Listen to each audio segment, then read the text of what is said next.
What's up, guys? My name's Mr. Bruce, and today it's gonna be a special one. Today's story is widely regarded as one of the most notorious and famous murder cases in Brazilian history. It's so gripping, in fact, that it was recently made as a full-length Netflix documentary. And as you watch the video, you're gonna understand why. If this sounds like your type of thing, then I want you to go ahead and consider subscribing and liking the video right now, because that's what we do. With that being said, let's get into the video.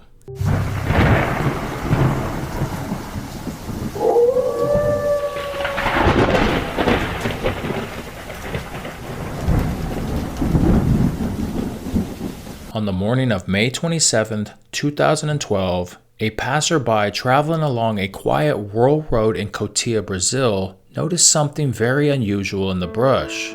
The road, known as Estrada de Paré, winds through a heavily wooded area on the outskirts of Sao Paulo, surrounded by thick vegetation and deep ravines. It was an otherwise quiet stretch of road, until that morning, when something discarded along the roadside caught someone's attention. Through the thick brush and down the steep ravine were several heavy blue plastic bags, each sealed at the top with a red strip. But there was something else. The smell. The stagnant morning air was thick with an unmistakable odor of decaying flesh, and it was coming from the bags. When police opened them, they discovered something far more disturbing than discarded trash. Inside were the dismembered remains of a man, a torso, and a leg. The victim had been deliberately dismembered, and whoever had done it had gone through considerable effort to methodically cut through the limbs, because the victim was a very large male. So it must have taken considerable time. They then wrapped the remains in blue plastic and tossed them far off the side of the road as if hoping they would never be found. However, investigators faced one enormous problem. They had no idea who the victim was. There was no wallet, no identification, and nothing obvious at the scene that immediately told police whose body they were looking at. So, initially, they couldn't identify him. At first, it was simply an unidentified human being whose body had been cut apart and dumped on the side of a rural road. But as each day passed, they found more and more of the same victim's body parts, discarded along different stretches of the same road. The body parts were relatively fresh, so forensic pathologists were able to take DNA, fingerprint, and dental records and put a name to the victim's remains. Marcos Matsunaga, age 41. And that name changed everything, because Marcos Matsunaga wasn't some anonymous man who had disappeared without anyone noticing. He was a wealthy businessman and heir to one of Brazil's most recognizable food companies. The name of the food company was Yoki Alimentos. Yoki was a Brazilian family-owned food company whose roots went back to 1960. By 2012, it had grown into a major Brazilian food manufacturer. Its products were very everyday Brazilian foods: popcorn, snack nuts, grains and beans, seasonings, soups, and a whole lot more. And Marcos was heir to become a billionaire. And by the time investigators realized whose remains they found inside of those plastic bags, they were already beginning to uncover a much darker mystery. How had one of Brazil's richest men ended up dismembered and abandoned on a road outside of Sao Paulo? And who could possibly have wanted him dead? Speculation swirled, and as you might expect, it quickly turned into a media frenzy, with hypotheses that it was corporate conspiracy through a competitor business, or organized crime kidnapping and ransom, or perhaps financial debt had finally caught up. What started as a few plastic bags in a ravine would quickly become one of the most notorious and widely covered murder cases in Brazilian history. But investigators weren't interested in speculation, so they got a quick start into breaking down the evidence and working backwards. They tracked Marcos's last seen whereabouts, surveillance logs, communications arrays, financial ledgers, every digital footprint, security gate code logs, and phone records within Matsunaga's immediate circle were all subject to forensic audit. The net begins to narrow as they track his last known whereabouts into his luxury duplex apartment building. Once they have that, they ordered the security footage, and when they looked on that footage, everything changed. On May 19th, around 6:30 p.m. in the evening, Marcos arrived home with his wife Elize and their 1-year-old daughter, as well as their nanny. Their nanny was dismissed shortly afterward. Cameras confirmed this, leaving the family alone in the apartment. About an hour later, Marcos is seen again in the elevator through surveillance cameras. He goes downstairs and picks up a pizza for the family and comes back up. The timestamp reads 7:30 p.m., the day of the 19th. However, nothing in the footage seems out of the ordinary, but this would in fact be the last time Marcos was ever seen alive. A billionaire enters an elevator with the pizza, and surveillance cameras never capture Marcos leaving the apartment again. Although cameras never captured Marcos alive again, they did capture something else very peculiar. The next day, on May 20th, at 11:30 in the morning, Marcos' wife Elize is seen in the elevator wheeling around 3 very large suitcases. Where did she go? And what were in the suitcases? Detectives aren't sure. Again, she's captured by elevator surveillance arriving back at the apartment, but this time with no suitcases. The suitcases, like Marcos, would never be seen again. This recording occurs around 11:50 p.m., making the time gap from when she left to when she arrived back approximately 12 hours. At first, investigators had no reason to treat Marcos' wife as a murder suspect. But, like in all cases, she would naturally be a person of interest to be interviewed thoroughly. But with this footage, investigators had some very different questions for his wife Elize, such as why she left the apartment with 3 suitcases. What was inside of the suitcases, and what exactly had she been doing during those 12 hours? But before investigators could answer any of those questions, they needed to understand something else. Who exactly was Elize Matsunaga? Because her story with Marcos hadn't started inside of a billionaire's penthouse. It had started years earlier in poverty and desperation. Elize grew up very poor, in a family in Parana, Brazil. And as a young woman, she eventually moved into the world of escorting, where she met wealthy men who could afford the lifestyle she otherwise would never have imagined for herself. And one of those men was Marcos Matsunaga. Marcos was already a wealthy, successful businessman, but he was also known for frequenting escorts.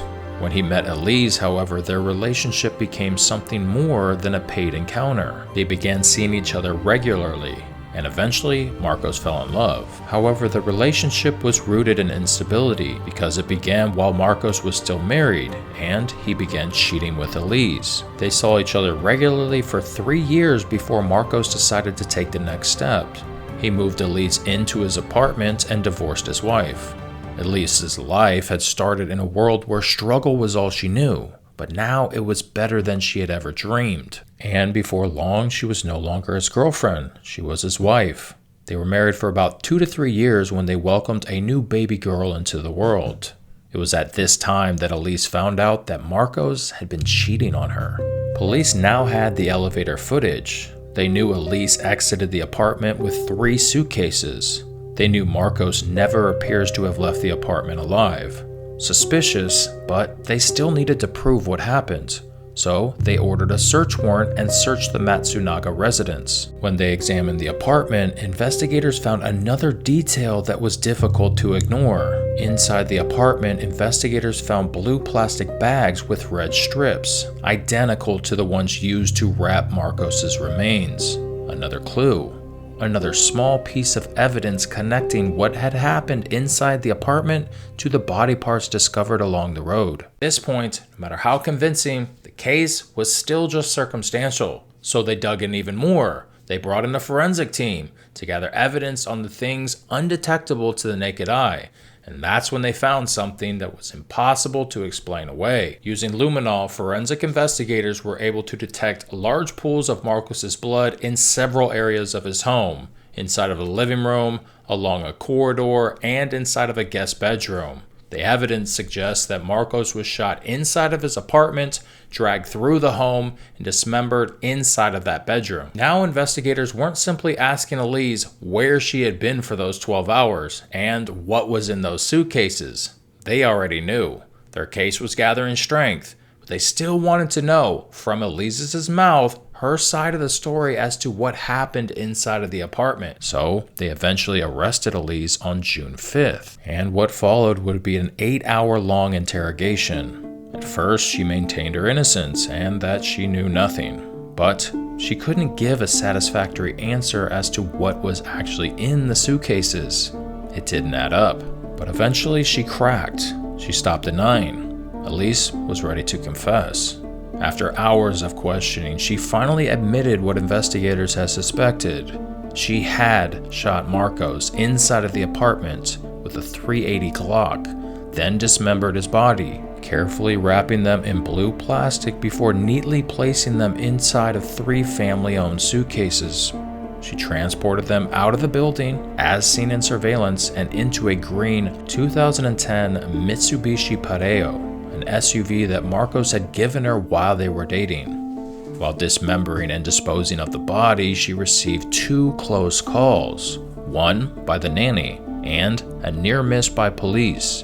Her nanny had reportedly been in the house taking care of their daughter while Elize dismembered Marcos's body, a feat that took over 10 hours. The second by police during the 12-hour gap of time. Where had Elize been and why had it taken so long to dispose of the body? Elize had driven from Sao Paulo carrying her husband's remains, initially intending to continue toward Parana, but she was stopped by police in Capão Bonito. The stop was triggered by an automated intelligence radar that flagged the vehicle's expired registration, an administrative traffic stop. The suitcases were visible in the trunk space of the SUV, but she was only given a traffic citation and allowed to continue. That traffic stop caused her to turn around, and eventually she ended up in Cotia, along a rural road called Estrada de Perez. She abandoned the remains at multiple points in the road. Days later, strangers would begin finding pieces of Marcos's body. The confession answered the biggest question of all, but it raised another one. Why would Elize kill her husband in the first place? According to Elize, the killing began with the discovery that had already been tearing the marriage apart. Marcos was having an affair, and this wasn't simply a suspicion. Elize had become so convinced that Marcos was cheating on her that she hired a private investigator to follow him. The investigation eventually uncovered another woman, a mistress, whom Marcos was reportedly supporting financially. A claimed private investigation supported with video recordings of them together. Elize had cracked, but had she told them everything? And was everything that she was saying completely true? Her story was that the confrontation was over his infidelity. Then it became explosive. Marcos went into a furious rage, lunging and attacking her. In a moment of intense emotion and fear, she shot him. But investigators weren't buying it, because Marcos wasn't just her husband. He was an extremely wealthy man and heir to an empire, and his passing would leave Elize with a giant fortune. So, investigators had another question to answer. Motive. Was this just a crime of passion, or was there a premeditation aspect to collect money present? And that's what the entire point of contention during the trial would be. Did Elize have motive? Was the killing planned, or did she snap during the confrontation? Was she acting in self-defense? Was it an emotional reaction? And the biggest question of all, was it a planned premeditation to murder? Was the confrontation all about cheating, or had she planned to kill him for his money? So you can see why these questions, along with Marcos's vast wealth, raised the profile of the case to become one of the most notorious murder cases in Brazilian history. A billionaire that gets murdered by an ex-escort. Elize faced the charges of intentional homicide and destruction and concealment of a corpse. The prosecution built its case on the anatomy of greed. State's attorneys paint Elize as a cold-blooded, jealous wife in a plot for revenge, who systematically eliminated her husband through premeditation to protect her financial standing and secure access to a multi-million-dollar fortune, not to mention a hefty life insurance policy. The defense countered with a portrait of psychological disintegration. They argue that the murder was not a premeditation financial assassination, but the tragic breaking point of an abused, deeply humiliated woman who was subject to severe emotional pressure, domestic terror, and the fear of the impending psychological and financial ruin of her family. According to the defense, she discovered Marcos was cheating, confronted him, and the confrontation escalated. Elize said that Marcos attacked her and she shot him in self-defense. She also said she feared that if they separated, she could lose custody of her daughter. And that's why the case ended up being such a sensation, because the question of greed versus self-defense was never fully answered, at least not definitively. Plus, the case is highly debated across the public domain for years and years to come. However, the jury did end up accepting the defense's self-defense argument regarding the killing, bringing the severity of the homicide down. But Elize was ultimately found guilty of the homicide, but not the premeditation aspect to it. She was also found guilty of the destruction and concealment of a corpse, and Elize Matsunaga received a 20-year sentence for the crime. However, the story isn't quite over yet. You would think that Elize would be gone for good, but you would be wrong. Under Brazilian law, a person that kills her husband cannot end up inheriting his money. So her daughter, that was about 1 year old during the killing, ended up inheriting the bulk amount. Elize lost all rights to her daughter, and they have not yet reconnected. So even though Elize was excluded from inheritance, she did get her half of the shared marriage property, which was about 900,000 Brazilian real, and a portion of the $600,000 life insurance policy. Elize served her time and went to jail starting in 2012. But because she confessed and had good behavior, her sentence was reduced, highly reduced. She was released in 2022 after serving only 10 years. And there you have it, one of the most notorious crime cases in Brazilian history. I'm not sure how I feel about her only serving 10 years, but I'm more interested in knowing what you think about it. So comment below, premeditation or not. If you made it this far and you enjoyed the video, then go ahead and hit the like button and subscribe to the channel. And that's about it.